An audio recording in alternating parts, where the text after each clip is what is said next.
When you think of A Christmas Carol, this is probably what comes to mind, right? Warm fires, big family dinners, a little bit of London snow. It's the ultimate cozy classic. But what if I told you the real story behind this story isn't cozy at all? That it was actually forged in a place of pure rage, brutal inequality, and a desperate, burning need for change. Let's get into it. And look, you're not wrong. Technically. The story is set in London. The snowy streets, the counting houses where Scrooge lives out his miserable life. It's the perfect spooky backdrop for a ghost story. But here's the thing. The soul of this story, its fire, its whole reason for existing, that doesn't come from London at all. Nope. It comes from a city about 200 miles north, a place that absolutely shocked Charles Dickens to his core. Yeah, we're talking about Manchester, the smoking, clanking, industrial heart of the Victorian world. So imagine this. It's 1843, and Manchester is just a city of insane extremes.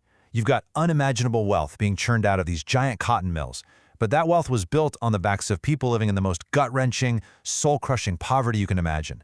This was the era known as the Hungry 40s, a massive economic depression, and Dickens walks straight into the middle of it. And get this is a part of the story most people totally miss. Dickens himself shows up in Manchester as a guy under some serious pressure.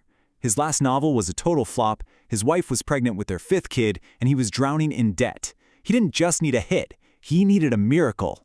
You see, he went there just to give a speech, but what he left with, well, it would literally change the world, and it all came down to one single pivotal night. Okay, so here's how it went down. First, he's up on stage giving this fiery speech about how ignorance is the real enemy of society. Then, late that night, he does what he always does. He walks. And for miles, he just wanders through these dark, freezing streets, seeing with his own eyes the human wreckage of the Industrial Revolution. Little kids huddled in doorways, whole families starving. And right there, he has this incredible epiphany. He'd been planning on writing some boring political pamphlet, but he realizes, no, that's not going to work. He needed a sledgehammer. And that sledgehammer was going to be a ghost story.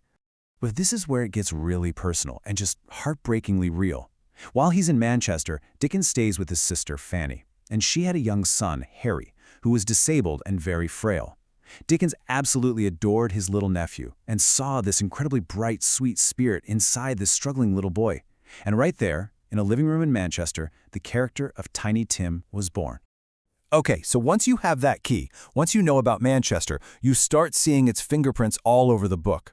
The story isn't just haunted by a few ghosts, it's literally haunted by the city that created it.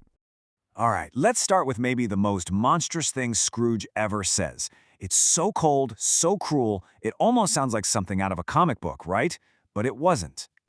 You're probably thinking, no way, that's just cartoon villain stuff. But it wasn't. This was a real economic theory that was super popular with the rich factory owners at the time. The idea was basically that famine and poverty were just nature's way of controlling the population.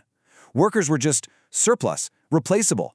So Dickens wasn't inventing a monster, he was holding a mirror up to a mindset he found absolutely terrifying.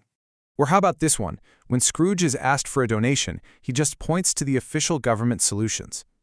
To a lot of people back then, this would have sounded totally reasonable, like a practical, no-nonsense answer.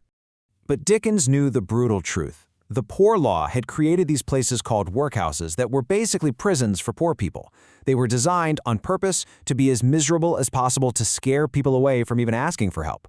So when Scrooge defends the workhouses, Dickens is putting the government's own cruel policy right in the spotlight. And this is just brilliant.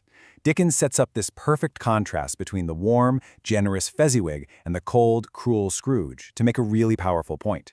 He'd met real-life Fezziwigs in Manchester, actual philanthropic factory owners.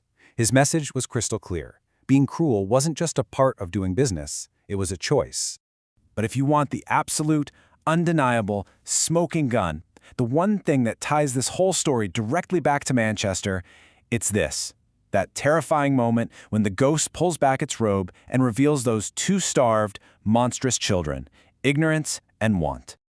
This warning from the ghost of Christmas Present, man, this is the absolute moral peak of the entire story. And it's basically a direct quote from the speech Dickens gave in Manchester.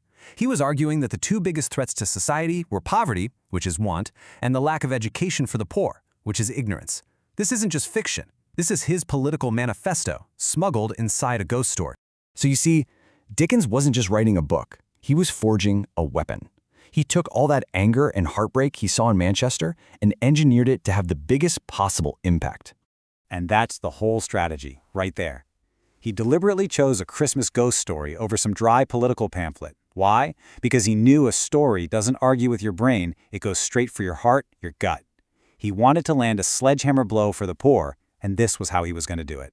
He comes back from Manchester absolutely possessed by this idea, and for 6 weeks, it's just this white-hot fever. He wrote the entire thing in a frantic burst, saying he would weep and laugh and walk the streets of London for miles in the middle of the night, as the scenes from Manchester just churned in his head.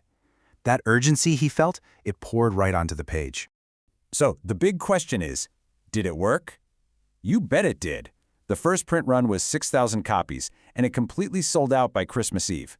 It was a massive, instant success. The sledgehammer had found its target. So look, the next time you watch a movie version or read A Christmas Carol, just remember what you're really looking at. It's not just a sweet holiday tale.